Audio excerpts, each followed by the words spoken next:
किसी भी जीव की पहचान उसके स्वर से निकलने वाले कंठ से होती है।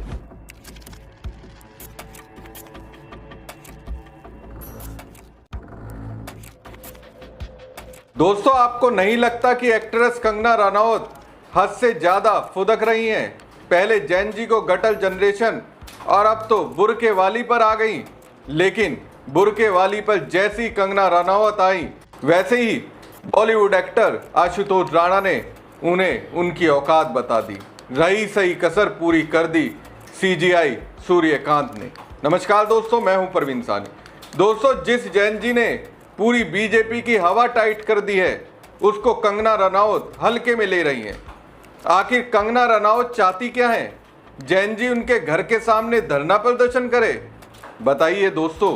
प्रधानमंत्री नरेंद्र मोदी ने रात को वीडियो डालकर कहा कि जैन जी को मैंने आपको माफ कर दिया। हालांकि पीएम मोदी को माफी देने का अधिकार किसने दिया, ये सोचने वाली बात है। एक 15 साल की बच्ची ने जैसी ये कहा, सॉरी मोदी जी, माफ कीजिए। जुलाई को मैं सीपी गई थी अपने फ्रेंड्स के साथ। फिर वहाँ पे प्रोटेस्ट हो रहा था।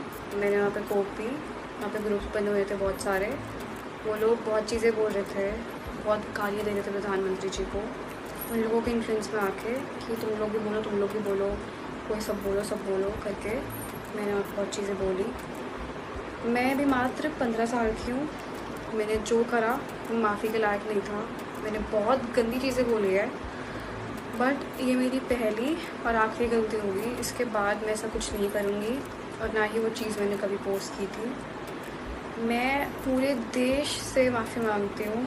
मैं इतनी शर्मिंदा हूँ, मैं अपनी नज़र भी नहीं उठा पा रही हूँ। मैं सबसे माफ़ी मांग रही हूँ, मुझे प्लीज़ माफ़ कर दीजिए, प्लीज़। वैसे ही विवादों की क्वीन कंगना रनौत के पर लग गए। कंगना ने अपने इंस्टाग्राम स्टोरी पर लड़की की माफी का स्क्रीनशॉट पोस्ट किया और एक नोट में लिखा, वो मुश्किल से 15 साल की है।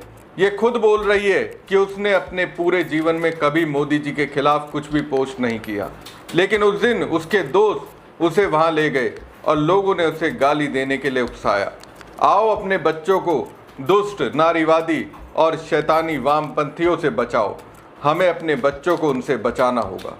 कंगना ने आगे कहा, खुद ध्यान दो, एक भी स्कार्फ, बुर्खा वाली ने भोंडा प्रदर्शन नहीं किया, लेकिन हमारी बेटियां इतनी आसानी से बहक जाती हैं। ऐसा क्यों? हम एक समुदाय के रूप में कहीं ना कहीं असफल हो रहे हैं। हमें आत्मनिरीक्षण करना चाहिए। हमें अपनी बेटियों की रक्षा करनी चाहिए। बताइए, धार्मिक रंग दे रही हैं कंगना, कैरेक्टर सर्टिफिकेट बांट रही हैं। उलटकर कोई इनसे पूछ ले कि आपका कैरेक्टर कैसा है, 10 लोगों के साइन लेकर आइए, बताइए आप पवित्र हैं, तो इन्हें साफ सूंघ जाएगा। ज्ञान झाड़ रही हैं। जरा पुलिस वालों से ये क्यों नहीं पूछ पाई, आपने एफआईआर में लड़की की उम्र 25 साल क्यों बताई, जबकि माफी मांगने वाली बच्ची कह रही है कि वो सिर्फ 15 साल की है। वैसे कंगना की उसकी असली औकात आशुतोष राणा ने बता दी। सुनिए आशुतोष राणा क्या कह रहे हैं। सर, कंगना रनौत ने जिस तरीके से बयान दिया, कहा जैन जी को कि बदसूरत और भ्रष्ट है। शेर दहाड़ता है, हाथी चिंगाड़ता है, कुत्ता भौंकता है, तो किसी भी जीव की पहचान उसके स्वर से निकलने वाले कंठ से होती है। तो जिसे आप प्रोटेस्ट कह रहे हैं, उसे मैं ये मान के चलता हूँ कि वो अपनी इच्छाओं को व्यक्त कर रहे हैं। आंदोलन और क्रांति में अंतर होता है। आंदोलन विषयगत होता है। सुना आपने आशुतोष राणा क्या कह रहे हैं? शेर दहाड़ता है, कुत्ता भौंकता है। कंगना को ये सुनना चाहिए। उनकी हैसियत आशुतोष राणा समेत देश के जैन जी के सामने क्या है? अब दोस्तों, बड़ बोले कंगना के लिए जो जैन जी कमजोर है, उसे जरा सीजीआई सूर्यकांत के फैसले से समझना चाहिए जैन जी की ताकत कितनी है। दरअसल दोस्तों, सरकार कह रही होगी कि आंदोलन खत्म हो गया, लेकिन लगता है उसकी गूंज अभी तक सत्ता के गलियारों में सुनाई दे रही है। जिस कॉकरोच जनता पार्टी को पहले हल्के में लिया जा रहा था, अब उसी का नाम सुनते ही सरकारी सिस्टम फूक फूक कर कदम रखता दिखाई दे रहा है। हालात ऐसे बताए जा रहे हैं कि एक सरकारी फंडिंग वाले बड़े संस्थान का कार्यक्रम टल गया है। दोस्तों, पहले सरकार कॉकरोच जनता पार्टी की कई मांगों के आगे झुक चुकी है और अब ऐसा लग रहा है कि कहीं फिर से कोई विरोध न खड़ा हो जाए। इसी डर ने कई लोगों की नींद उड़ा रखी है। अब मामला मुंबई के Tata institute of social sciences यानी TISS का है। यहाँ 2 अगस्त को 86वां वार्षिक दीक्षांत समारोह होना था। इस कार्यक्रम में भारत के मुख्य न्यायाधीश सूर्यकांत मुख्य अतिथि के तौर पर आने वाले थे, लेकिन अचानक ऐसा क्या हुआ कि समारोह ही टाल दिया गया। हैरानी की बात यह है कि कार्यक्रम से महज 2 दिन पहले 30 जुलाई की आधी रात के बाद TISS के रजिस्ट्रार ने छात्रों को ईमेल भेज दिया कि दीक्षांत समारोह फिलहाल स्थगित किया जा रहा है। वजह ईमेल में बस इतना लिखा गया कि कुछ अप्रत्याशित परिस्थितियों के कारण कार्यक्रम टालना पड़ रहा है। आखिर वो अप्रत्याशित परिस्थितियां क्या थी, इसका कोई साफ जवाब नहीं दिया गया। लेकिन इसके बाद जो बात सामने आई उसने पूरे मामले को और दिलचस्प बना दिया। रिपोर्ट्स में दावा किया गया कि प्रशासन को आशंका थी कि मुख्य अतिथि की मौजूदगी में छात्र विरोध प्रदर्शन कर सकते हैं। कहा गया कि कॉकरोच जनता पार्टी आंदोलन से जुड़े छात्र समारोह के दौरान अपनी नाराजगी जता सकते हैं और इसी संभावना को देखते हुए कार्यक्रम रद्द करने का फैसला लिया गया। संस्थान की तरफ से यह भी कहा गया कि मौजूदा माहौल दीक्षांत समारोह के लिए अनुकूल नहीं है।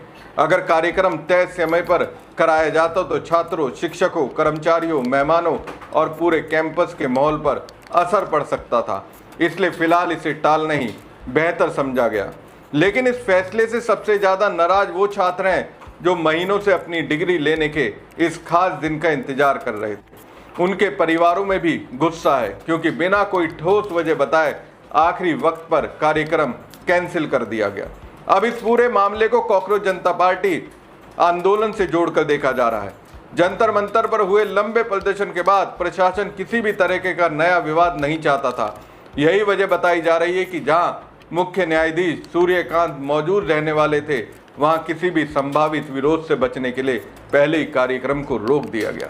याद दिला दें कि कॉकरोच जनता पार्टी की पहचान उस बयान के बाद बनी थी जिसमें बेरोजगार युवाओं की तुलना कॉकरोच से किए जाने को लेकर भारी विवाद हुआ था। उसी के बाद युवाओं ने इस नाम को अपने आंदोलन की पहचान बना लिया।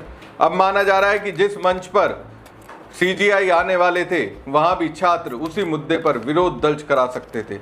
इसी आशंका ने पूरे दीक्षांत समारोह पर ही ब्रेक लगा दिया। तो कंगना को यह भी देखना चाहिए, वो जैन जी को बहुत उंगली कर रही हैं। जब एक सरकार, एक बड़ी पार्टी, एक सर्वोच्च संस्था देश की व्यवस्था को संभालने वाले गृह मंत्री अमित शाह को जैन जी डरा सकता है तो फिर कंगना उनके सामने क्या है। इतना नहीं उछलना चाहिए क्योंकि ज्यादा उछलने वाले धड़ाम से गिरते हैं और ऐसा गिरते हैं कि फिर उठ नहीं पाते।